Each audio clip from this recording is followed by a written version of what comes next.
Alors oui, j'ai une conférence ce soir, donné une conférence ce soir sur le sport en tant que facteur de santé, mais plus généralement sur l'activité physique. Le sport étant un vecteur d'activité physique parmi tant d'autres, très intéressant, mais c'est pas le seul. En fait, c'est vraiment l'enjeu de remettre du mouvement dans notre vie au quotidien, puisqu'il a disparu et qui pose aujourd'hui des problèmes de santé graves, qui menacent même nos modèles, hein, tout simplement, quand on voit les trajectoires de survenue de certaines maladies qui, quand elles touchaient avant des gens de 50 ans, commencent à toucher les gens de 35 ans. Et c'est lié au déficit d'activité physique et à l'excès de sédentarité. Donc c'est pour ça que voilà, je travaille depuis longtemps sur ces sujets-là avec des médecins pour faire de la sensibilisation. Et c'est un sujet assez passionnant et en même temps qui interroge beaucoup et pour lequel il faut sensibiliser la population de manière générale.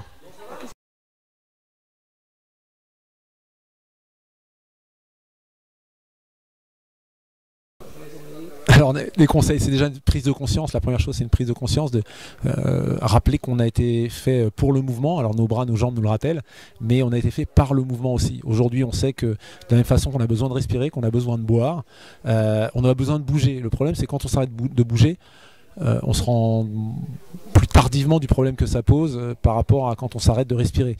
Voilà, donc c'est insidieux, mais c'est très bien étudié aujourd'hui. Le mouvement est consubstantiel à la vie en bonne santé, à notre équilibre, à notre fonctionnement. Donc voilà, ça c'est la première chose, d'en prendre conscience. Et puis après de réintroduire du mouvement dans tous nos temps de vie, dans nos transports notamment et dans nos loisirs. Réduire les temps de sédentarité, les interrompre, les fractionner, puisqu'on sait qu'un tout petit temps d'activité physique de quelques minutes au milieu d'une réunion qui dure 1 h 30 va déjà avoir des effets bénéfiques sur la protection cardiovasculaire notamment.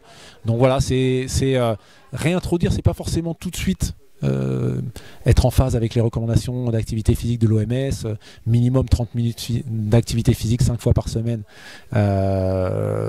d'activité physique d'intensité modérée. Même si on n'y arrive pas tout de suite, c'est déjà peut-être un quart d'heure tous les 2 jours, le matin avant son petit déjeuner, où on va marcher autour de chez soi d'un bon pas, et puis après on enchaîne pour sa journée.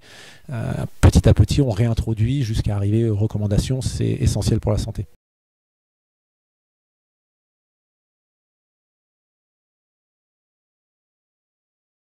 On a besoin de bouger. Le problème, c'est quand on s'arrête de bouger, on se rend plus tardivement du problème que ça pose par rapport à quand on s'arrête de respirer. Voilà, donc c'est insidieux, mais c'est très bien étudié aujourd'hui. Le mouvement est consubstantiel à la vie en bonne santé, à notre équilibre, à notre fonctionnement. Donc voilà, ça c'est la première chose, d'en prendre conscience. Et puis après de réintroduire du mouvement dans tous nos temps de vie, dans nos transports notamment et dans nos loisirs. Réduire les temps de sédentarité, les interrompre, les fractionner, puisqu'on sait qu'un tout petit temps d'activité physique de quelques minutes au milieu d'une réunion qui dure 1 h 30 va déjà avoir des effets bénéfiques sur la protection cardiovasculaire notamment. Donc voilà, c'est réintroduire, c'est pas forcément tout de suite être en phase avec les recommandations d'activité physique de l'OMS, minimum 30 minutes d'activité physique 5 fois par semaine, d'activité physique d'intensité modérée. Même si on n'y arrive pas tout de suite, c'est déjà peut-être un quart d'heure tous les 2 jours, le matin avant son petit déjeuner, où on va marcher autour de chez soi d'un bon pas, et puis après on enchaîne pour sa journée. Petit à petit, on réintroduit jusqu'à arriver aux recommandations, c'est essentiel pour la santé.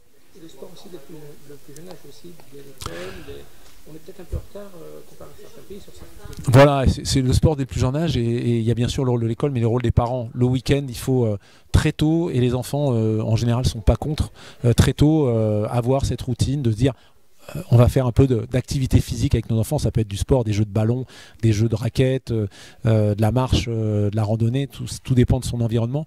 Mais les parents ont un rôle important et au moins le week-end, quand ils sont avec leurs enfants, mais même le soir, après l'école, essayer de prendre du temps avec eux pour bouger, pour faire des jeux actifs. Si on a la chance à la maison d'avoir une table de ping-pong, si on a la chance en bas de chez soi d'avoir des balançoires, d'aller faire bouger les enfants, c'est essentiel. Alors qu'est-ce que vous conseillez ? De rien changer. Si c'est son chrono, qu'elle n'hésite pas à descendre sous les 54 secondes, mais dans la façon d'approcher les choses, voilà, qu'elle ne se laisse pas envahir par l'événement et par l'enjeu, et qu'elle soit toujours sur le jeu. Elle est très concentrée sur le jeu, sur ce qu'elle a à faire, sur ses intentions, et je pense que c'est ce qui la rend très forte aussi, en plus de sa maturité.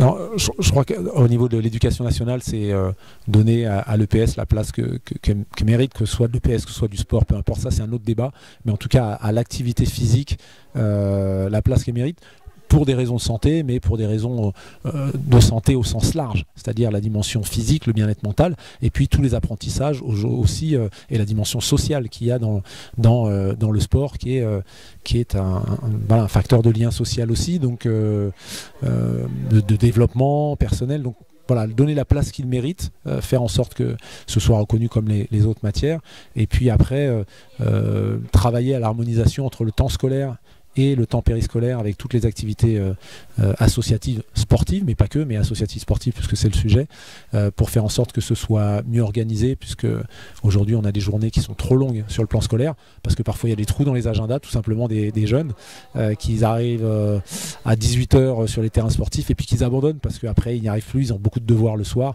Donc voilà, repenser l'équilibre entre l'activité physique et le reste des activités scolaires pour que ce soit plus harmonieux, que ça se rapproche un peu plus des pays scandinaves ou de certains pays de l'Est, Pologne, République tchèque, ou des pays plus proches que nous, Slovénie par exemple, que j'ai cité souvent, où on quitte les cours à 14h. Alors c'est peut-être pas 14h, mais 16h, que les enfants soient libérés pour pouvoir pratiquer des activités périscolaires, sportives notamment. Est-ce que vous pensez que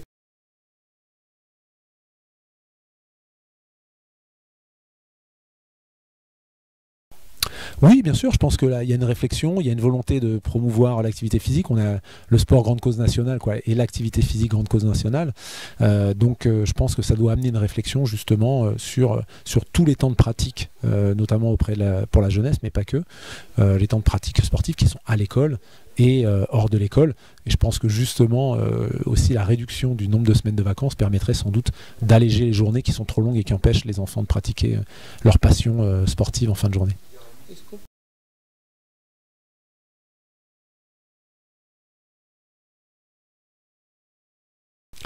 Bah, c'est formidable, Louise Maraval, ce qu'elle réalise voilà, depuis quelques années que je la suis, mais voilà, elle enjambe à grande foulée l'intervalle de 400 mètres haies, mais même les paliers dans une carrière, avec beaucoup de maturité. Moi, je suis impressionné par ce qu'elle fait sur le plan chronométrique, mais quand on l'a en interview sur le plateau, je trouve qu'elle a énormément de maturité, mais c'est pas surprenant qu'elle soit performante, parce que la maturité, notamment sur le 400 mètres haies, c'est un vrai plus, et on sent qu'elle sait où elle va, elle sait où elle en est, elle sait qui sont ses adversaires, ce qu'elle peut viser, et elle était très lucide avant les championnats d'Europe de se dire, bah là, Femke Bol, c'est imprenable, mais derrière, je sais que mon objectif il est là, et elle a gagné son championnat à elle.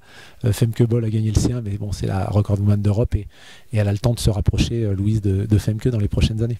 qu'est-ce qu'on conseille? Ah bah de rien changer, si c'est son chrono, qu'elle n'hésite pas à descendre sous les 54 secondes, mais dans la façon d'approcher les choses, voilà, qu'elle ne se laisse pas envahir par l'événement et par l'enjeu, et qu'elle soit toujours sur le jeu. Elle est très concentrée sur le jeu, sur ce qu'elle a à faire, sur ses intentions, et je pense que c'est ce qui la rend très forte aussi, en plus de sa maturité.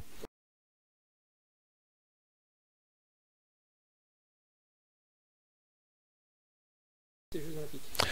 On a une équipe de France jeune, l'exemple c'est Louise Maraval, donc on a une très jeune génération qui est talentueuse, pour qui les Jeux, pour aller chercher des médailles, pour beaucoup, ce sera un petit peu trop tôt.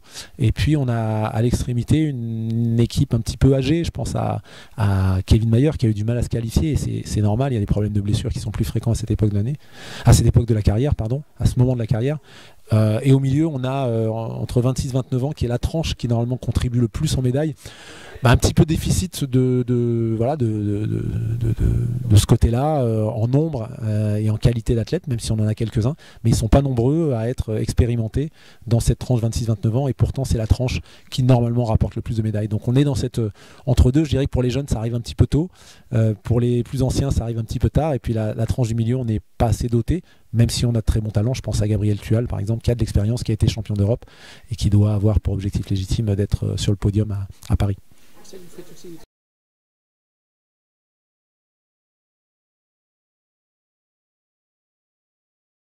Ouais. Bah, je lui souhaite voilà, de continuer dans la belle dynamique, très heureux d'être sur son territoire, et puis voilà, d'être dans cette belle dynamique de l'équipe de France de triathlon qui, tant chez les hommes et les femmes, est incroyable. Donc voilà, je lui souhaite le meilleur pour les Jeux. Anil, s'il y a un